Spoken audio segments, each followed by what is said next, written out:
And we're back, and as promised, now we have with us our guest, Dr. John Pruett. And Dr. Pruett is a child psychiatrist with a PhD in systems neuroscience and postdoctoral training in the cognitive neuroscience of autism spectrum disorder. He's also an attending physician in the child psychiatry clinic for infants, children, and adolescents and families. He evaluates 1 to 3 year olds for ASD, and he trains child psychiatry fellows, residents, and medical students. So quite an impressive resume there. And he's joining us today because he's the principal investigator of IBIS, which stands for the Infant Brain Imaging Study. So, Dr. Pruett, welcome to the show. Well, thank you very much for having me. It's a real honor to be on your show and to speak about our work. So I'm representing Washington University School of Medicine and the IBIS network. We have a website, ibis.network, ibis-network.org. And this is a large study of brain and behavior development in infants at risk for autism.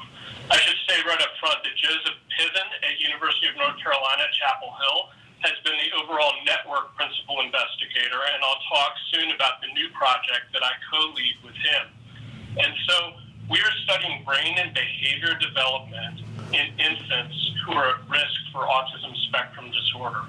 And one thing that we've learned over the last decade is that infants who are at high risk, that means they have an older affected sibling with autism, that new infant will have up to a 20% chance of developing autism spectrum disorder. But the research has shown that those babies at high risk who go on to develop autism or not, they look for all the world typical during the first year of life. So it is very difficult on behavioral grounds to make any guess in the first year of life which high-risk babies will end up with an autism diagnosis and who will develop more typically. We have, in the IBIS network, done a lot of research to define behavior development and to look at structural brain development, the development of wiring between different areas of the brain, and how different areas of the brain talk to each other, what we call functional connectivity.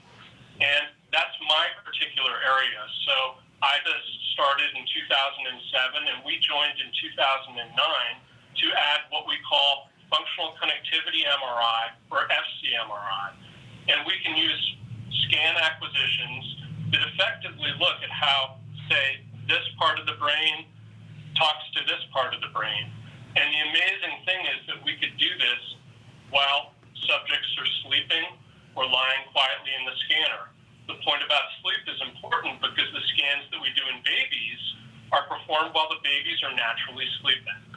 So they're brought in, nursed, or bottle fed, and they go to sleep and they're swaddled and they go into the scanner board and they sleep while the data are being acquired. Our network recently published some papers showing that we can predict which babies at high risk will eventually have a diagnosis of autism at 24 months from brain images taken in their first year of life.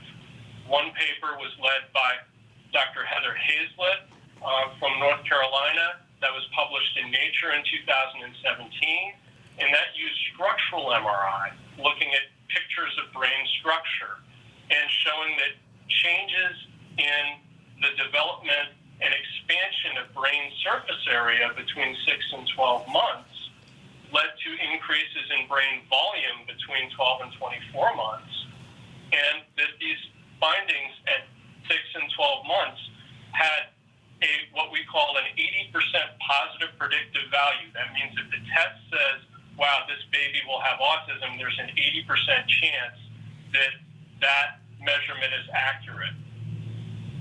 In parallel to that, we had a study looking at functional connectivity, as I mentioned previously, how different parts of the brain are talking to each other to perform different tasks. And this study showed that functional connectivity scans at 6 months of life have a similarly high level of accuracy for predicting an autism diagnosis at age 2 years. and that was led by Robert Emerson, and the paper was published in Science Translational Medicine. So the new project that you mentioned is funding we just received from National Institute of Mental Health to replicate and extend this work. And on this project, I am the co-principal investigator with the overall network PI, Joe Piven. And here what we will be doing will be conducting similar tests in 250 new high-risk infants who will be assessed at 5 clinical sites associated with our study. They will get careful behavioral assessments, MRI scans at 6 and 12 months, and then they return at 24 months for careful diagnostic assessments to see if they do or don't meet criteria for autism. And the importance of this, in science, it's critical to show that findings replicate and to show that they replicate in an independent sample, and this is what we are being funded to do right now. So if our findings hold in this new sample and with data acquired on a new scanner platform, this opens up the possibility that we may have made progress toward developing a true clinical test for autism in high-risk infants in the first year of life. And what this would then enable would be the possibility of pre-symptomatic intervention studies. So I mentioned that there aren't behavioral features characteristic of autism in the first year of life. So here we would have the opportunity, based on MRI findings, to assign infants to controlled studies of infant-developed interventions to see if these improved outcome more than the interventions we currently have that are effective for infants at age 2 and toddlers at age 2 or 3. So I hope I explained that. I've got a bunch of questions. Yeah, you did explain it very well. It was great, though. It was Yeah. great, but I do have a bunch of questions. So, both of us are autism moms, Right. and over the years, we've heard different things and we've seen certain research. So I just want to run a couple of things by you. You tell me if I'm getting this right. Because you talked about a time period in which the brain surface expanded at a really rapid rate. I remember a time when my son was being diagnosed and they were talking about what they were seeing is that kids with autism, that their brains at age 3 were the size of what they should have been at 14. Is that the same thing that we're talking about? So that's an excellent question, and those are the findings that led to the study that I described in detail. And some of those original findings were done by IBIS Network researchers years ago. And so the story was that on average, individuals who end up with an autism diagnosis have somewhat larger brains. It isn't that I could take a tape measure and put it around your head, or that I could look at the volume of a brain on an MRI scan and say, oh, that clearly shows that this individual has autism or is at risk for autism. But the findings were that on average, people who went on to develop autism seem to have larger brains. So this study added to that by showing, yes, okay, at 24 months, the brains of the babies who developed autism were larger, but the important thing was that it showed between 6 and 12 months, there was this increase in the surface area of the brain, and that's what correlated with the later volume change. And that increase in surface area was what, and we apply very complex computer algorithms to analyze these brain images, but the computer algorithms using machine learning looked at that and were able to then show at an individual level this highly accurate prediction about which babies would develop autism. So excellent question. And you could see that between 6 months and 12 months. You weren't seeing anything, any predictors of it before 6 months. Right. So the changes seen in that structural imaging study were the changes in surface area, the rate of change of surface area between 6 and 12 months. And I mentioned the functional connectivity study that I was more closely involved with that looked at functional images at 6 months. We don't have data yet from earlier time points. We have attempted to get data like that. It's very challenging. But at the moment, our earliest findings that have a very high predictive value are the data acquired at 6 months. That's amazing. But I wanted to ask about the functional connectivity, because I don't think I understand completely what that is and how you get towards that. Like, my head wants to say that it's about how you explained that it's how your brain interacts with each other, but how can you see what that looks like in a sleeping baby? That's another great question. I'm killing it You're with killing questions. I can take a minute to walk through it. Yeah. Because I'm with trainees or students. So when we do structural imaging, you can loosely think about it like taking a photograph of the brain. Here in functional imaging, it's like taking a movie, and it's like looking at what's happening over time. Each snapshot would be a frame of the movie. And so if I were to do a functional imaging task-based study where I had you do, say, a visual task in the scanner, I could shine a light. That light would hit your eyes, your retina. Information would go to the back of your brain where your primary visual cortex is. Neurons there would be more active. When they are more active, more blood flows to that part of the brain. That blood brings more oxygen than your brain needs. And that changes the ratio of oxygenated to deoxygenated hemoglobin. That's what's in the red blood cells. And that causes a magnetic change in the blood that the scanner picks up. So again, I shine a light, neurons fire in the back of your brain, we get this magnetic susceptibility change, and it looks like this, okay? Interesting. Now, if you're just resting there, your brain isn't doing nothing. Your brain is always active, randomly firing all different parts of the brain. And for every one of those periods of spontaneous activity, that signal in the brain is going up and down with the spontaneous activity. Just like in the task-based case, if I shine the light and part of your visual cortex was active. So now, spontaneous activity here, spontaneous changes in this blood oxygen level dependent signal that the scanner measures. We call it the bold signal.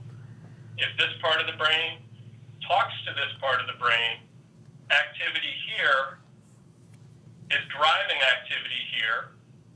The firing of these neurons will be in synchrony with the firing of these neurons, and those blood oxygen level dependent signals will go in synchrony. And so when we acquire functional connectivity data, we're looking at how tightly related those different signals across different parts of the brain are. And when I said that you could do this based on how things are happening at rest when you have spontaneous activity, that's a variant of what's going on when you're lying asleep in the scanner. And it is kind of incredible. It almost seems magical that we could collect this data and look at sort of the fingerprint of how all different areas of your brain would work together when you're doing things when you're awake. But we can kind of see this through these sleeping, resting state functional connectivity scans, and we can pick out networks that would be active. Motor network, visual network, attention network, etc. And then we could look at how these develop in babies from 6 months to 12 months to 24 months, and we could look at how the development of these functional networks relates to the later development of autism in the babies who are at high risk. It's really kind of fascinating. I mean, I have a bunch more questions, but I'm leaving room for you. Did you want to ask something or let me go? Go ahead.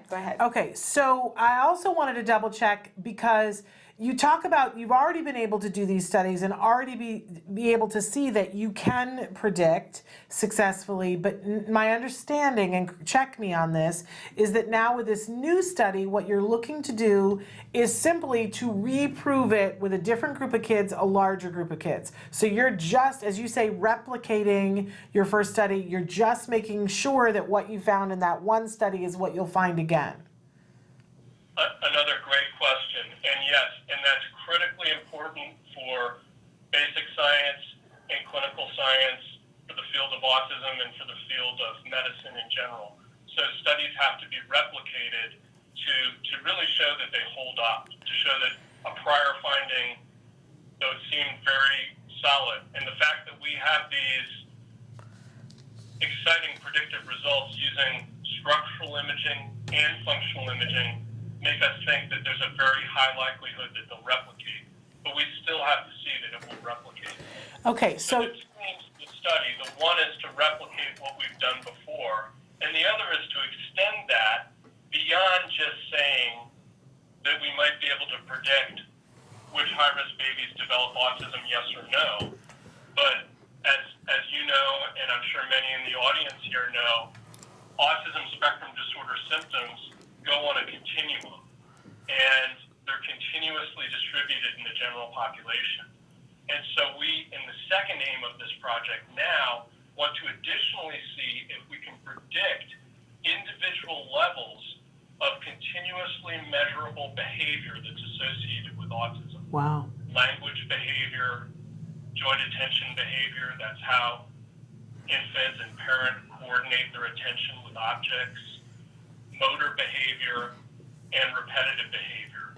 Because these are all behaviors that are and could be targets for aspects of future autism interventions that might improve outcomes. So in a way, is it saying too much to say that you might be able to predict levels of deficits, maybe even levels of severity? Well, that's the idea, is to predict from first year of life MRI individual profiles of these abilities at 24 months. I have to add, as a clinician who evaluates toddlers for autism, that it's very tricky to prognosticate or to predict further into the future because there's a lot of play between 24 months and age 5 and beyond, where things may be more solid in terms of predicting eventual outcome.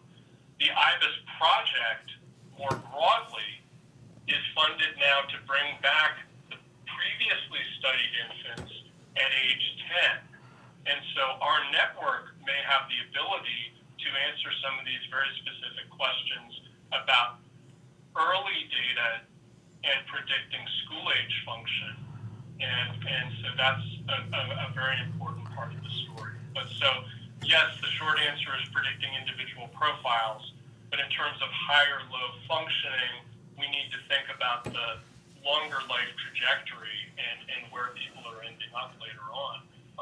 In our case, with this early developmental study in the school age years. Now, are you already into this study, and do you have the participants already?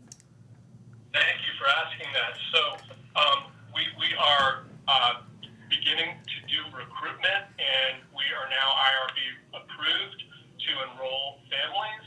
Again, I mentioned our website, ibis-network.org, and families could go there. We're recruiting nationally. There are 5 different sites. So our site, Washington University School of Medicine. We also have University of North Carolina, Chapel Hill, Children's Hospital of Philadelphia, University of Washington, Seattle, and University of Minnesota. We additionally have a data coordination center at the Montreal Neurologic Institute and MRI and behavior analytics sites at New York University and University of Alberta in Edmonton, Canada. We also have a genetic core, genetics analysis core at Johns Hopkins University. So we are very excited to be launching our recruitment. What's required for families to participate? What's expected of them? Again, we are studying high familial risk infants, so that means there's an older affected sibling with autism, and we're enrolling babies at 6 months. And so the families would be coming for 6-month assessments and MRI scans, and then enrolling in this longitudinal study where they will continue to have contact with us over the next 18 months and return for 12-month visits and scans and return for 24-month visits where they get a research diagnosis of autism spectrum disorder. Okay. And I saw in the notes that one of the things that you're hoping to eventually be able to do is pair this with some behavioral intervention and see if you can improve outcomes, both by starting earlier, but also looking at targeting. Help me here in terms of if you see that there's going to be a deficit in a certain connectivity, designing behavioral interventions that specifically address that. You said that perfectly. That's exactly what we hope for the future.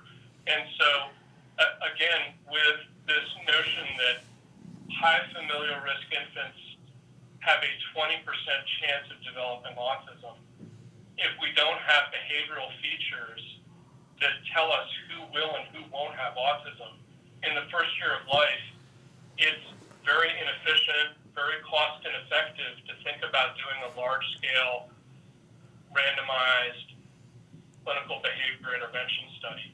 But here, if we replicate and we truly have something like an 80% positive predictive value for MRI test in the first year of life, then we could think about triaging infants who are positive on a test like this to a randomized controlled study of behavior interventions. And as you said, there could be neuroimaging to see if brain networks change in response, and the whole idea is that those changes in the brain may precede observable changes in behavior, and that could give a signal that things are going on the right track. I will also add that we're thinking carefully about extending beyond the high familial risk group to general population where rates are much lower. And here we'd be thinking about some other form of screening yet to be determined that could say that a general population it might be at more increased risk. And then we could also think about doing MRI in those infants that pass, say, a first-level screen and then would move on to a future MRI test. Yeah. There's this much talked about in the autism community, this phenomenon that if you could catch a child early enough before they're behind on skills, if you could see that things in their brain were going in a certain direction at 6 months, let's say, because then you only have the potential to be 6 months behind in your development, and even then maybe not entirely 6 months behind, that it wouldn't take you long to get caught up, and that then children would they would not progress to end up they would never get an autism diagnosis, because in essence you would cut it off at the pass. And there have been some groups that have said that they've been able to take children at a year and a half and to be able to get them caught up so that they never qualified for a diagnosis. It creates an issue with funding, because if your child doesn't have the diagnosis of autism, how do you get the services that are so expensive? You being able to predict this could help to prevent that from happening, so that a parent down the road, maybe 5-10 years from now, could say, we already have one child on the spectrum, our second child has shown all the markers, can we start services as early as 6 to 12 months? For me, that's a really exciting way of looking at autism. Is that part of what you're envisioning? You described it perfectly, and that's what we are envisioning. The idea that we want to identify early and we want to get early intervention going. The thought is that early intervention will lead to greater improvement, and here we're extending that by saying if we could identify in this pre-symptomatic period, we might be able to achieve even greater improvement. But again, that would have to be tested clinically. So if we are able to replicate our predictive findings, then the behavior intervention experts will, and I know some are already working on this right now, figure out how to translate existing behavior interventions for toddlers for use in infancy, and then we'll have to do the actual controlled test to see, we identify an infant based on an MRI scan, we randomize them to an intervention versus a control group, that early future infant intervention does in fact produce a greater improvement in outcome. Okay, so hang on. Now I've got the hardest question of all. All right. So you're going to take these 250 kids into this study, and you've already done a study where you're trying to replicate, and it's important that you replicate. But let's say that you get a year into this, and you're identifying kids and saying these kids have the same markers as the kids in our previous study. Will you then be recommending to those parents to start intervention, or does that mess up your results? If those kids go into intervention and then they never end up having autism, will that mess up the efficacy of what you were trying to do? That's an absolutely fantastic question. And the field has seen a change in MRI scanner equipment. And the scanners that we used in the old study are now out of date to the point that we are forced to use new scanners for all the new data that we're collecting. For that very important reason, the machine learning, predictive classifiers, the computer algorithms that we developed associated with the prior papers, there's no saying that they would work on data acquired with the new scanners. So to really do the replication study, we need to actually follow the subjects all the way through their point of diagnosis so that new computer algorithms can be trained on the new data that are acquired. So it's kind of, we know the outcome and we look back and we see how do these scans predict the outcome. That generates a new algorithm that we can use. So we will not have the ability to give families diagnoses in this new study. We don't think. Right. We are, of course, going to try to test the old algorithms, and we're also partnering very closely with bioethics experts in the design of this experiment so that we can help understand this and also contribute to the field in terms of understanding the ethics of early or pre-symptomatic screening for autism. And the truth is that when the average age of when a child gets diagnosed with autism is 6 in the United States. So even if people invest in 2 years with this and at the 2-year mark find out that in all likelihood they're looking at autism, they will still be way ahead of the game. Correct, Dr. Pruett? Well, so I need to emphasize too that research and clinical practice are two separate things. And so we're doing this in the context of a research study, and we're not assigning a clinical diagnosis.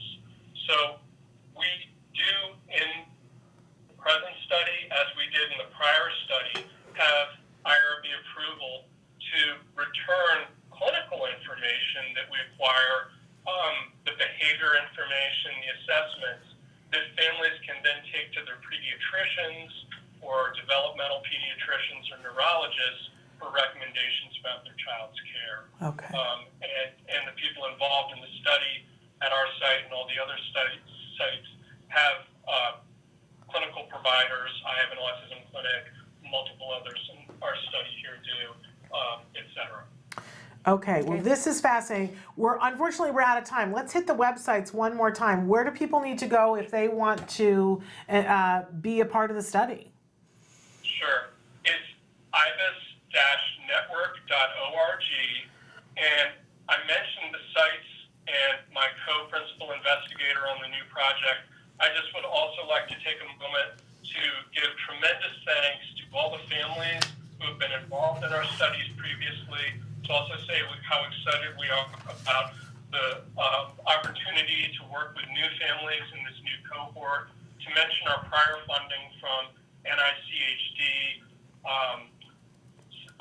Simon's Foundation, Autism Speaks, and our current funding from National Institute of Mental Health. Okay. Wonderful. Thank you so so- much yes, for the this work is- that you're doing.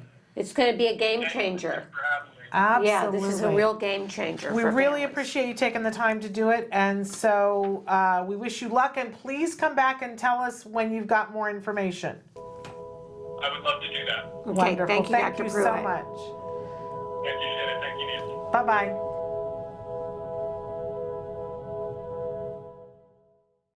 Hey, thanks for watching Autism Live. To subscribe, click here. And if you'd like to check out some more of our videos, click here.